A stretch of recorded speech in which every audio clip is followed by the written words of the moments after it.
चुपचाप अलर्ट हो जाओ। खतरा है एनएक्सी को चारों तरफ से घेर लो। जैसे ही मैं एनएक्सी में सवाल दूं फौरन मेरे पीछे चले आना। Okay sir. रेहान, रेहान, बाहर मत जाना। मुझे देखने तो दीजिए। नहीं रेहान, वो आज तुम्हें मार देंगे। बाहर मत जाओ, ये सब तैयारी तुम्हें मारने के लिए हो रही है। तुम इन्हें नहीं जानते रेहान। हाँ, वो मुझे अंदर आके भी मार सकते हैं। आप कब तक मुझे बचाएंगे? मुझे देखने दें। नहीं रेहान, वो अंदर आएंगे तो पहली गोली मधु खाएगी। बाहर वो तना तुम्हें मार देंगे रेहान। मत जाओ रेहान, बाहर मत जाओ। बाहर आ तुमसे मुझे जरूरी बात करनी है, चलो मेरे साथ। करण ऐसा मत करो, ऐसा मत करो करण। मुझ पर रहम खाओ, मुझ पर रहम करो करण। मैं तुम्हारी माँ की तरह हूं बेटा। इन्हीं हाथों में उठा उठा कर रात भर जाग कर तुम्हें पाला पोसा है मैंने। यही हाथ तुम्हारे सामने जोड़ती हूँ करण, मत ऐसा करो। ये मेरी जिंदगी की आखिरी पूंजी है करण। मत छीनो मुझसे ये पूंजी करण। बेटा ऐसा मत करो, ऐसा मत करो करण। कुछ नहीं होगा माँ, कुछ नहीं होगा। आप मुझे इससे बात तो करने दें। हटा यहाँ से। तू आ मेरे साथ, आ मेरे साथ। करण, करण छोड़ो इसे, करण।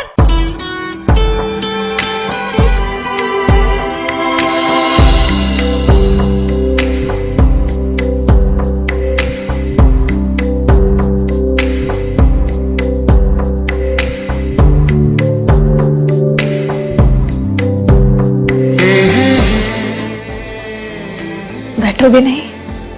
ऐसा लग रहा है जैसे ये कमरा किसी सुनसान रेलवे स्टेशन का वेटिंग रूम हो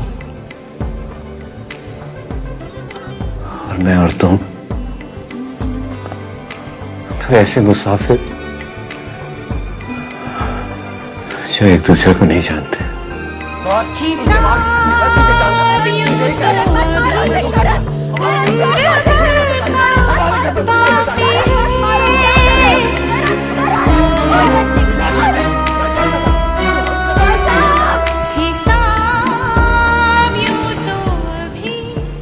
मेरे साथ सफर करते हुए डर लग रहा है। तुम्हें डर नहीं लग रहा? जब सफर शुरू हो जाए तो फिर डर कैसा? रास्ते में किसी रेलवे स्टेशन पे मुझसे पहले उतर तो नहीं जाओगी?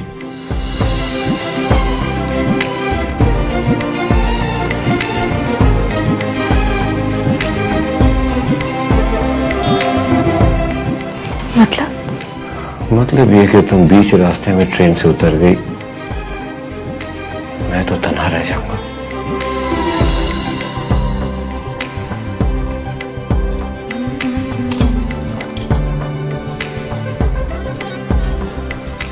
इस खौफ से सोच रहा हूं कि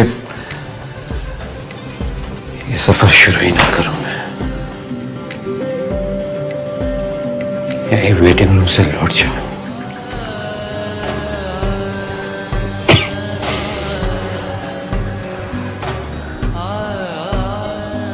यूं क्या देख रही हो? चाहो तो तुम भी यहीं से लौट जाओ, मैं तुम्हें रोकूंगा नहीं।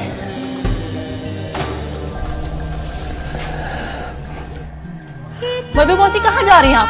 मौसी मेरी बात सुनिए। भाई साहब, तो देखो जरा। भाई साहब,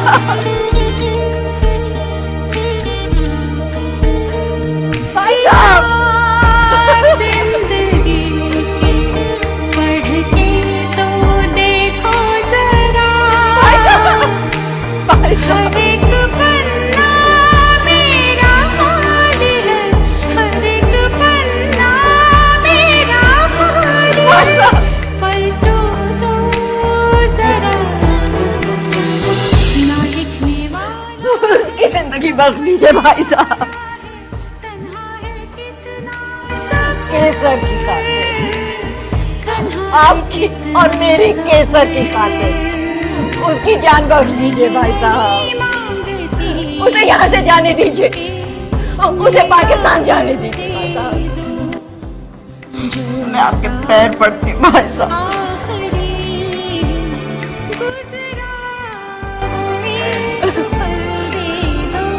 मधु भिकारन की कशकोल में ये भीख डाल दीजिए भाई साहब। मेरा मेरी रेहान की जान बख्श दीजिए भाई साहब। उसे यहाँ से जाने दीजिए भाई साहब। उसे पाकिस्तान जाने दीजिए। मुझ पर रहम करिए, उसे माफ कर दीजिए।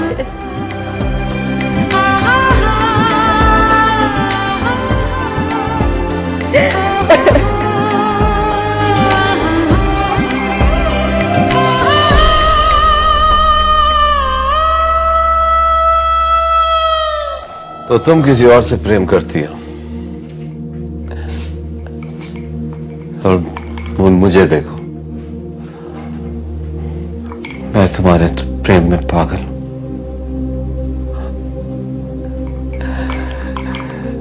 क्या प्रेम का कॉम्बिनेशन है ये।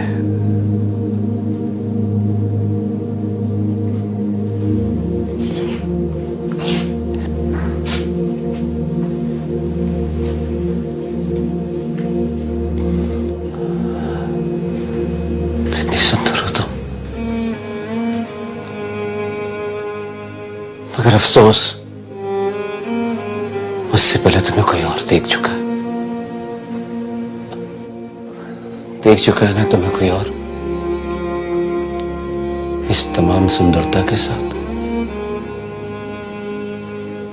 तुम्हें उसने छुआ तो नहीं है ना? नहीं, उसने तुम्हें जरूर छुआ होगा।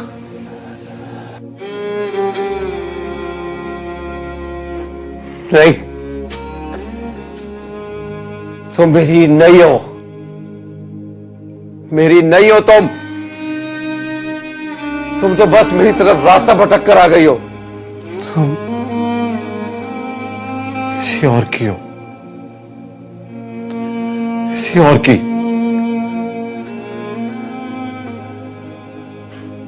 तुम्हारी आंख का आंसू,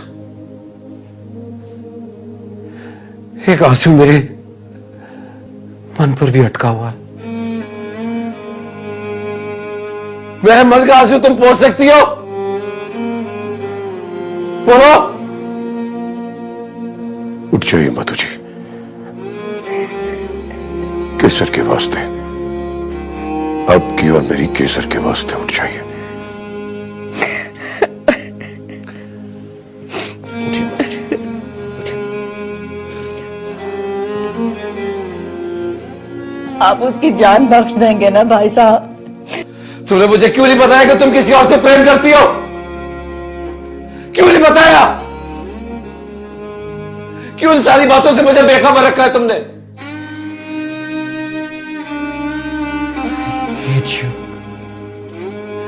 I hate you. क्यों नहीं तुमने मुझे बताया कि तुम्हें कोई चाहता है?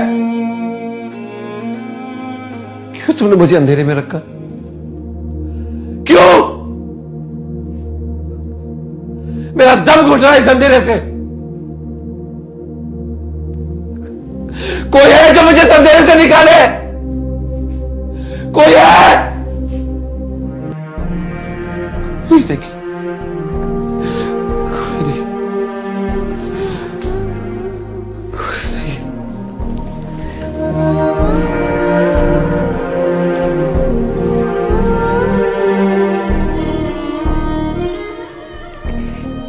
केवल तुम तना नहीं हो गौतम, मैं भी तुम्हारे साथ हूं इस तन्हाई में।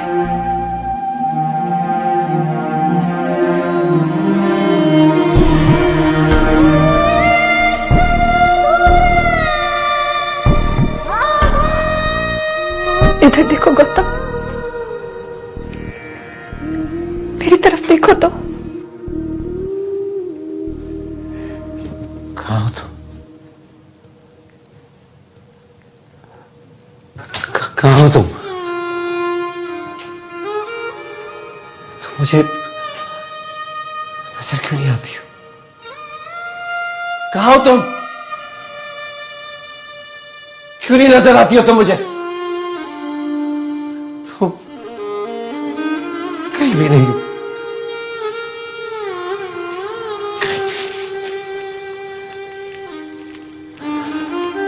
भी नहीं है तुम।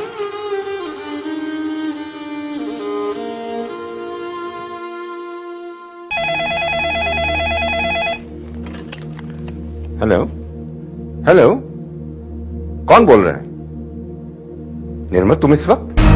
सब ठीक तो है ना? गौतम कहाँ है? हैं? मैंने ये पूछने के लिए फोन किया है कि रेहान ठीक है ना? आप लोग कल सुबह की फ्लाइट से उसे पाकिस्तान भेज रहे हैं ना? वो बिल्कुल ठीक है, तुम्हें परेशान होने की कोई जरूरत नहीं है। पर ये सब कुछ तुम गौतम के सामने पूछ रही हो? है तो फोन। मुझे विश्वास नहीं कि वो सुरक्षित है। पहले मुझे विश्वास दिलाइए कि वो सुरक्षित है, नहीं तो इस समय मुझे खुद आना पड़ेगा। उसे बचाइए भाई साहब। हाँ, वो लड़का बिल्कुल ठीक है, सुबह होते उसको भेज देंगे। निर्मलता, निर्मलता वो ठीक नहीं है। तुम वहीं रुको। निर्मलता रेहान खैरियत से नहीं है। निर्मलता उसकी जान खतरे में। पिताजी वो ठीक नहीं है, वो सुरक्षित नहीं है। मैंने मधुमौसी की आवाज सुन ली है। क्या कर रहे हैं आप लोग उसके साथ? मैं अभी आ रही हूँ, उसी समय आ रही हूँ। इस आग समय की ठंडक से एहसास हुआ है जीवन। हमारी घर पर बुरी नजर डाली तूने, हमारे घर पे खद्दार। तो के पास पहचान करता तुझे, तो के पास खद्दार। मुझे पहले से तुम दिनों पर जानता था, मुझे अच्छी तरह जानता था कि तू धोखा देगा। खद्दार है, हमारे मुंह पे चालक बनी है। बंधन खुशबू के पीछे जाए कौन, हवा का साथ निभाए कौन। तुमके पास करण छोड़ दो इसे। मैं कहता हूं कि छोड़ दो इसे। लेकिन ग्रैंडपा आप ही ने तो कहा था इसे। मैं कह रहा हूं ना कि छोड़ दो इसे, तो छोड़ दो इसे।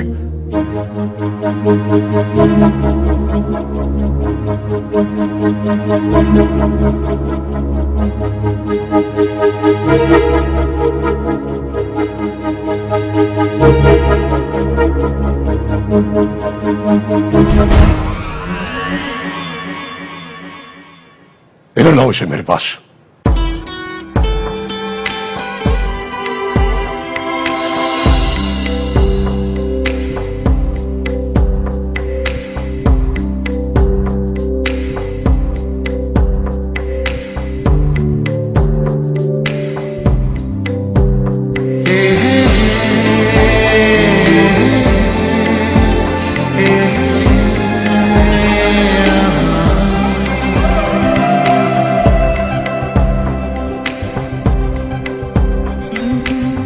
ये लीजिए मधु जी, आपका मेहमान।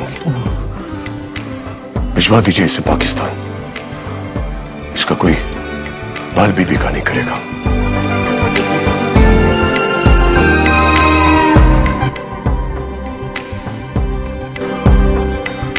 देखने आई हूं कि मैंने तुम्हें दिया हुआ वचन निभाया कि नहीं, कि मैं तुम्हें दिया हुआ वचन नहीं निभा रहा। वो मैंने तोड़ दिया था तेरे यहां से जाते ही। ये तो मैं मधु जी को तेरी दादी का दिया हुआ वचन निभा रहा हूं। मौसी,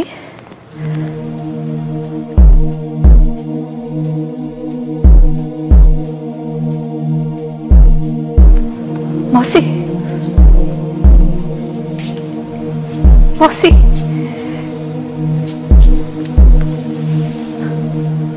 मौसी, मौसी, देखिए आपका रेहान आया है। मौसी, मौसी उठे ना, देखिए आपका रेहान आया है। मौसी, मौसी, माँ, मौसी,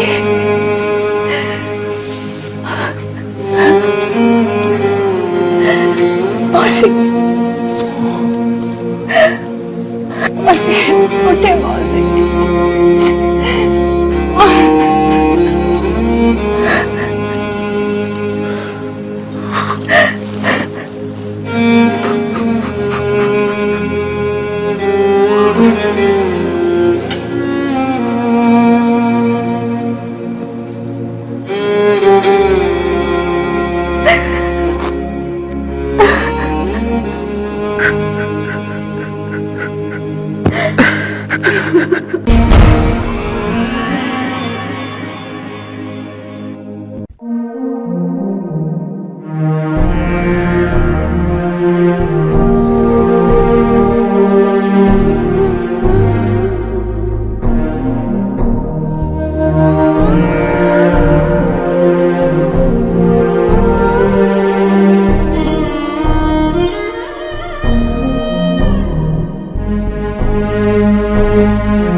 आप आ गए राहन साहब। हम सब लोग आपके लिए बहुत परेशान रहे।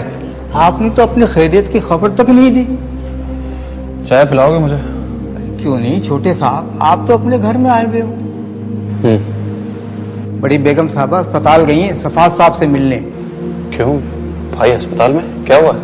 आप परेशान ना हो छोटे साहब, मामूली सा एक्सीडेंट हुआ था, थोड़े जख्म आए थे, इंशाल्लाह ताला 1-2 दिन में आ जाएंगे। और बड़े पीर साहब भी आए हुए थे, आज ही मुल्तान के लिए रवाना हुए हैं। आप कहें तो बेगम साहब को फोन कर दूं? नहीं नहीं, आ जाएंगे। मैं तब तक आपका कमरा ठीक कराता हूँ और आपके लिए चाय भी ले आता हूँ।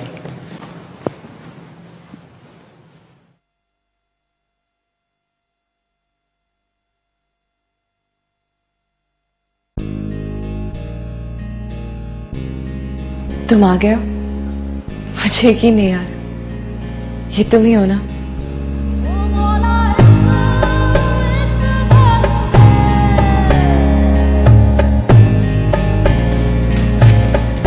कहीं मेरी आंखों को धोखा तो नहीं हो रहा? मगर नहीं, मेरी आंखें तुम पर धोखा खा ही नहीं सकती। हालांकि कितने बरसों बाद तुम्हें देख रही हूँ। आप याद नहीं रहा ना तुम्हें? यूं भी कितने बरस हो चुके हैं ना हमारी मुलाकात को। मुझे पता है तुम सब कुछ भूल चुके हो, मुझे देखो सब याद है, जरा जरा। परिजय हो तुम।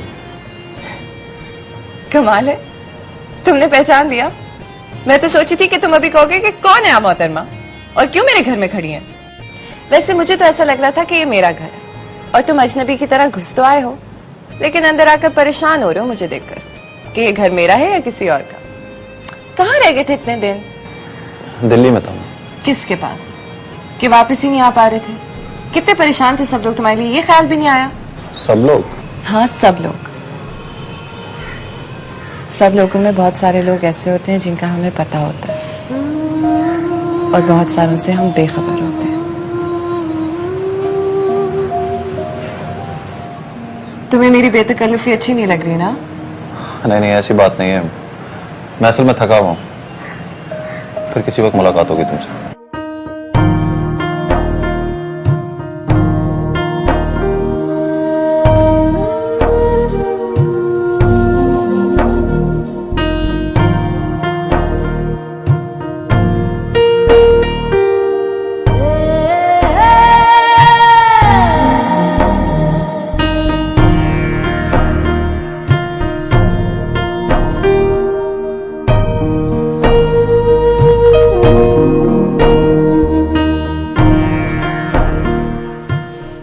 Hi sir. Hi madam. देखें आपका खूबसूरत घर, किस सुंदरता से आप दोनों का इंतजार कर रहा है। ये एरिया दुबई के बेहतरीन एरिया में से है। बड़ी मुश्किलों से हमने ये फ्लैट हासिल किया है, वरना विक्रम सेठ जी ने तो कहा था कि आप लोगों के लिए विला का इंतजाम करूं, लेकिन वो बहुत दूर हो जाता मेन सिटी से। यहाँ चारों तरफ बड़े बड़े मॉल्स हैं और यहाँ की खिड़कियों से तो आपको दुबई का सुंदर व्यू नजर आएगा। और रात में तो ऐसा लगता है जैसे किसी ने मुट्ठी भर भर के सोने चांदी हीरे जवाहरात फेंक दिए हों। सर अब आप आराम से यहाँ रहें, मैंने सारे इंतजामात परफेक्टली कर दिए हैं। सर ये काशीराम है, ये नीचे एक सर्वेंट रूम में होंगे और ड्राइवर का भी इंतजाम है। सर इस तरफ बेडरूम्स हैं, एक मास्टर बेडरूम है और बाकी बेडरूम ऊपर है, जो कि मेरा ख्याल है आपके काम नहीं आएंगे। ठीक है, तुम जा सकते हो। सॉरी सर, मैंने आपका बहुत टाइम वेस्ट किया, बट समझाना भी तो जरूरी था। सर ये एक किचन है, यहाँ आपको तमाम चीजें रेडी मिलेंगी। कहा ना तुम अब जा सकते हो, सुबह मुझसे ऑफिस में मिलना। जैसे आपकी मर्जी। सर ये काशीराम ये सूटकेस आपके बेडरूम तक रख दें। नहीं नहीं, आप इसको रहने दीजिए, मैं खुद ही रख लूंगा। तुम जा सकते हो। Thank you.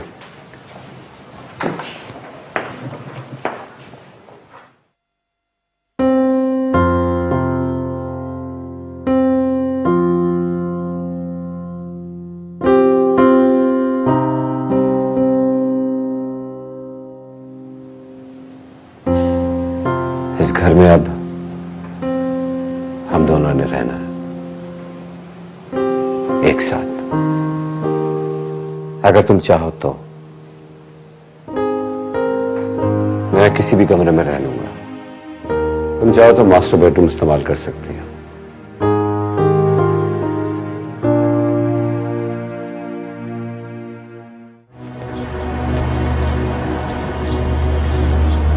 साहब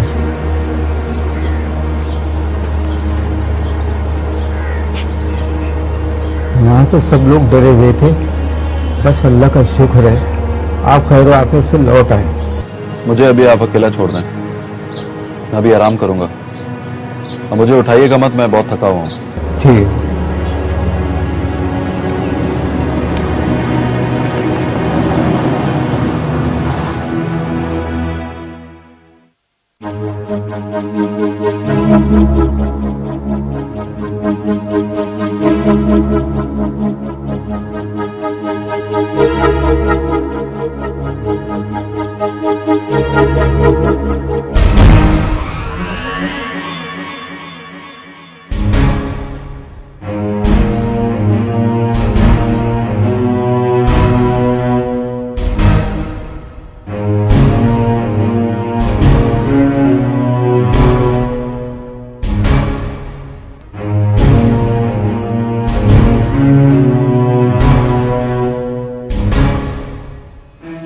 कुछ कहना चाहते हो?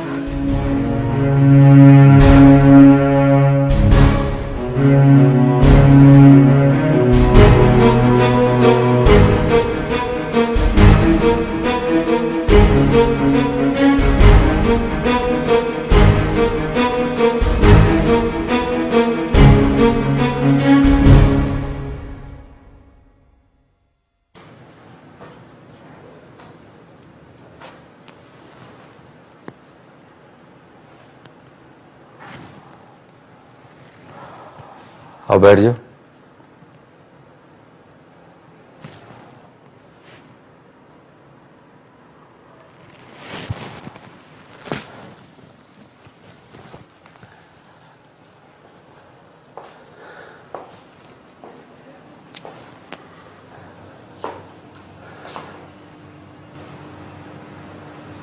कुछ कहना है?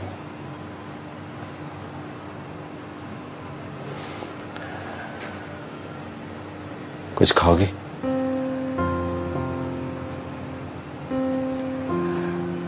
मुझे भी भूख लगी है। ये भारी भरकम सा बनाओ, सिंगार उतार कर फ्रेश हो जाओ। इस सिंगार ने भी तुम्हें थका दिया होगा।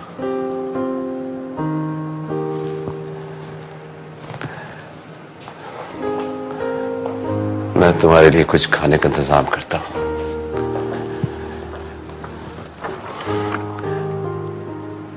अब यहां तो कुछ नहीं है, ऑर्डर कर देता हूं मैं।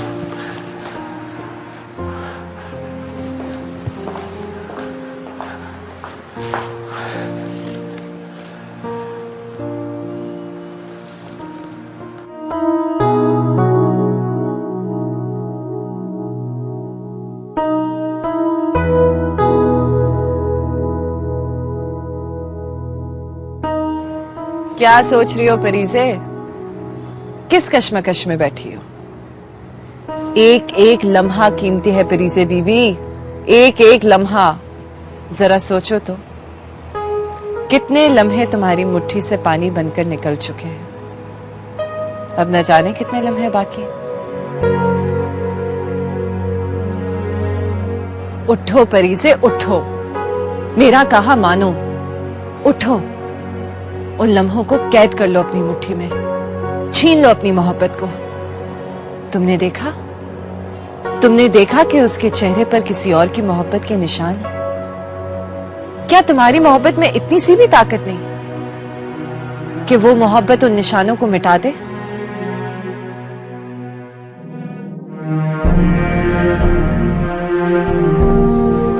कितनी अजीब बात है, तुम और मैं पति पत्नी हैं। अग्नि के फेरे के बाद हम इस तरह यहां बैठे हैं जैसे दो रास्ता भूले हुए मुसाफिर। तुम्हें किसी और दिशा में जाना है और मुझे किसी और, मगर फिर भी साथ साथ बैठे हैं जीवन की लंबी सड़क के किनारे, अपने अपने दर्द की गठरी गोद में लिए।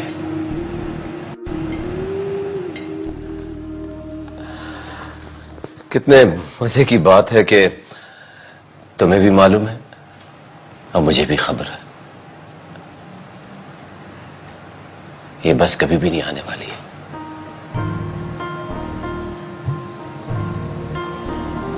मगर फिर भी इंतजार में बैठे हैं। मुझे किसी बस का इंतजार नहीं है। मैं जानती हूं कि वो बस निकल गई जिसमें मुझे सवार होना था। अब तो बस यहीं बैठना है अपनी गठरी समेत।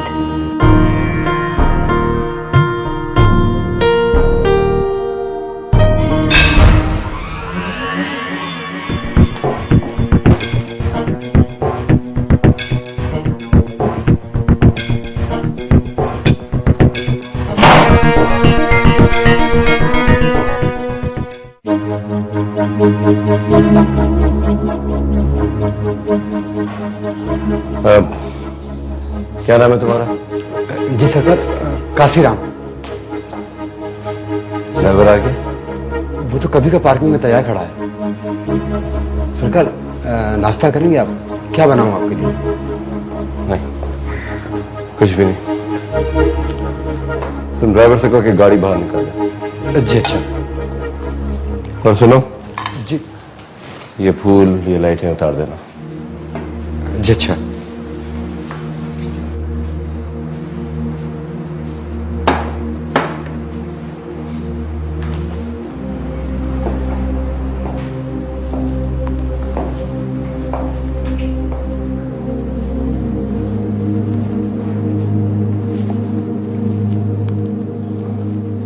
श्रीकांत मुझे छोड़कर आ जाएगा। तुम्हें कोई जरूरत हो, बाहर जाना हो, और तुम्हारी ड्यूटी में रहेगा। मेरा नहीं पता कि मैं कब ऑफिस से लौटूंगा। मुझे बाहर जाने की क्या जरूरत है? मुझे श्रीकांत की जरूरत नहीं पड़ेगी। वैसे भी मैं और मेरी तन्हाई आपस में बैठ सकते हैं। मुझे तन्हाई नहीं सताती। मैं समझ सकता हूं कि तुम्हारे लिए एक अजनबी के साथ यहां रहना कितना तकलीफदेह है। ये तुम्हारी मजबूरी है और मेरी भी। मेरा मन भी चाहता है कि कहीं और ना सही, इसी देश के किसी रेगिस्तान में कहीं दूर निकल जाऊं और कहीं रेत में धंस जाऊं। तुम मुझे ढूंढो, मैं तुम्हें भी कहीं नजर ना आऊं। तुम्हारा मन भी यही कुछ चाहता होगा।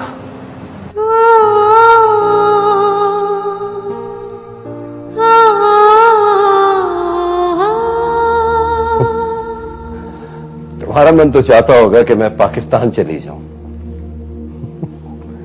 मगर हम बेचारे भारतीय दुनिया के हर कोने में तो घूम सकते हैं, मगर पाकिस्तान नहीं जा सकते।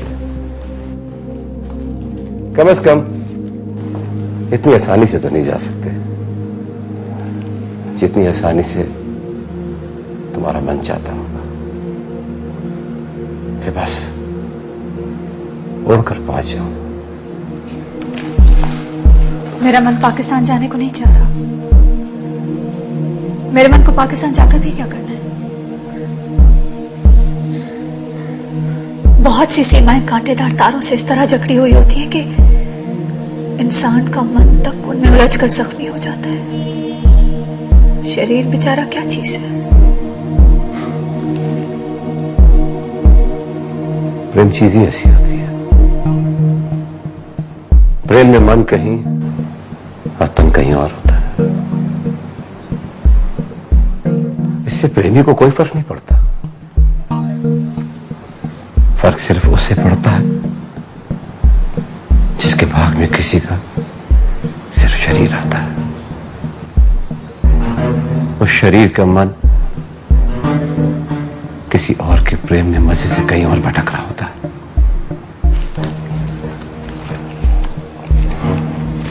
ठीक है, अगर तुम इस तरह खुश रह सकती हो तो रहो। वैसे मैं सिर्फ शरीर के बंधन में विश्वास नहीं रखता।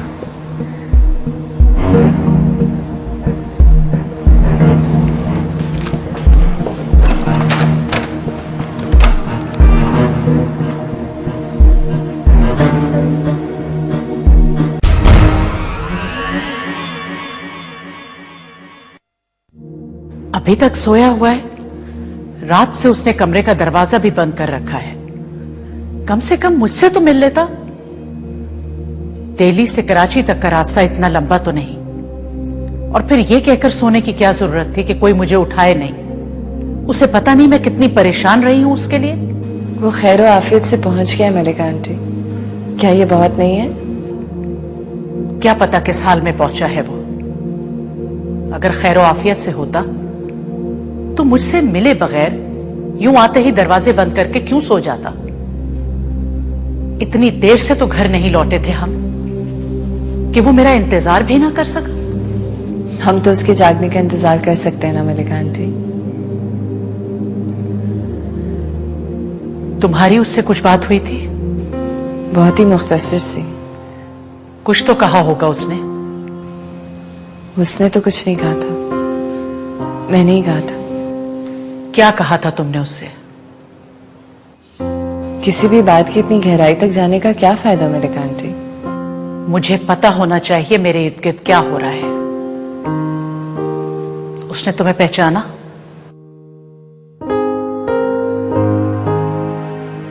जहां तक मुझे याद पड़ता है कई बरसों से उसने तुम्हें देखा नहीं। मैंने उससे अपना तारुफ खुद ही करवाया था। वो मुझे पहचान नहीं रहा था शायद। उसने तुम्हें नहीं पहचाना? कोई खास नहीं। पहचानते हुए भी लग रहा था जैसे पहचान नहीं पा रहा। हाँ, वो कैसे पहचानेगा तुम्हें? बहुत बचपन में देखा था। जवानी के इतने नए सिलसिले होते हैं कि बचपन तो बहुत पीछे रह जाता है।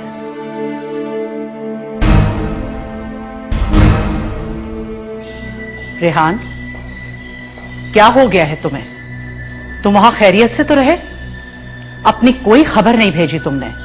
जानते हो मैं कितनी परेशान रही। तरह तरह के वसवसे आते रहे मुझे। चुप क्यों हो? कुछ छुपा रहे हो मुझसे? कुछ नहीं, कुछ भी नहीं। क्या कुछ नहीं? तुम्हारे चेहरे पे साफ दिखाई दे रहा है कि कुछ हुआ है। कुछ हुआ है जो तुम मुझसे छुपा रहे हो। मैंने कहा ना मम्मी, कुछ नहीं हुआ। कुछ भी तो नहीं हुआ। तुम मधिया बेगम से मिले? उसी से मिलने गए थे ना हैदर सुल्तान का पैगाम लेकर? हाँ। इतने दिन तक उसी के पास थे? जी। तो ये कहो ना कि उसने तुम पर भी जादू फूंक दिया। मुझे पता था कि उसका साया हमारे घर का पीछा कभी नहीं छोड़ेगा। यही तो वो चाहती है कि किसी ना किसी तरह हमारे घर का सुख चैन छीनती रहे। हैदर सुल्तान ने उससे शादी नहीं की तो वह हैदर सुल्तान की आने वाली नस्लों से बदला लेती रहे। मैं उससे मिली नहीं, मगर अच्छी तरह उसके किरदार को जानती हूं कि वो कितनी गिरी हुई औरत है।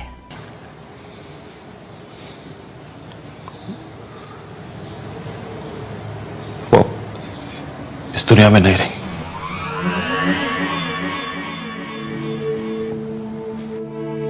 कब कब से? मैं उन्हें दफना के आ रहा हूं। तो यूं कहो ना कि उसके दुख में घिरे हुए हो। मैं जानती हूं उसे बगैर देखे हुए भी। वो मरते मरते तुम्हारा भी वही हाल कर गई जो उसने तुम्हारे बाप का किया था।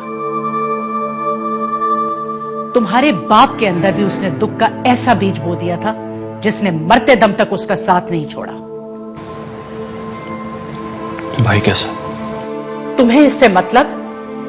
तुम्हारे पास रोने को अपना ही इतना बड़ा दुख है कि तुम्हें हमारी तकलीफ कहां नजर आएगी। अगर हमारी तकलीफ का एहसास होता तो तुम उस औरत की तरफ गए ही ना होते, और अगर अपने मरे हुए बाप की आखिरी ख्वाहिश पूरी करने जाते भी तो लम्हा भर से ज्यादा वहां ना ठहरते। तुम्हें अंदाजा नहीं है कि तुमने मुझे कितनी तकलीफ दी है। माँ आप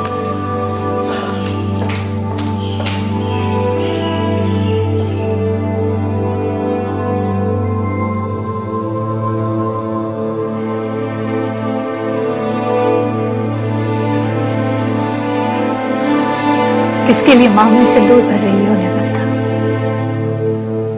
किसके लिए? पहले सोच तो लो, वो तुम्हारा पति है भी कि नहीं? तुम्हारा मन उसे पति मानता भी है कि नहीं? और उसका मन तुम्हें पत्नी मान भी रहा है कि नहीं? आई एम सॉरी, वो मैंने तुम्हें डिस्टर्ब किया। दरअसल मैं बताना चाह रहा था कि मैं घर आ गया हूं। अगर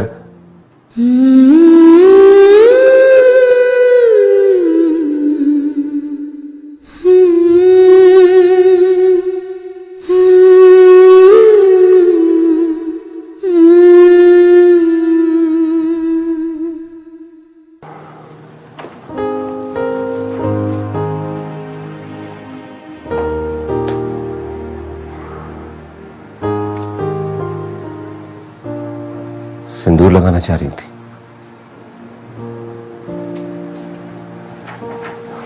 मैं भर देता हूं।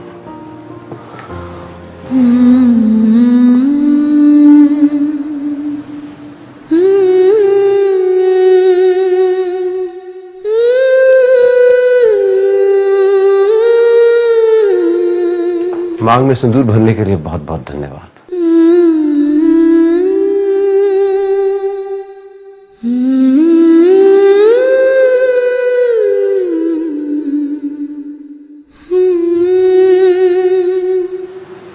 बहुत सुंदर लग रही हो तुम।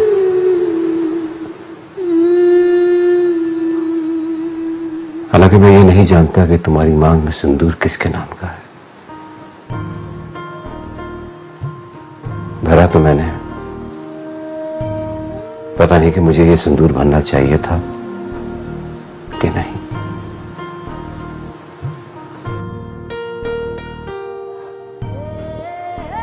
मैं यही बताना चाहता था कि मैं घर आ चुका हूं।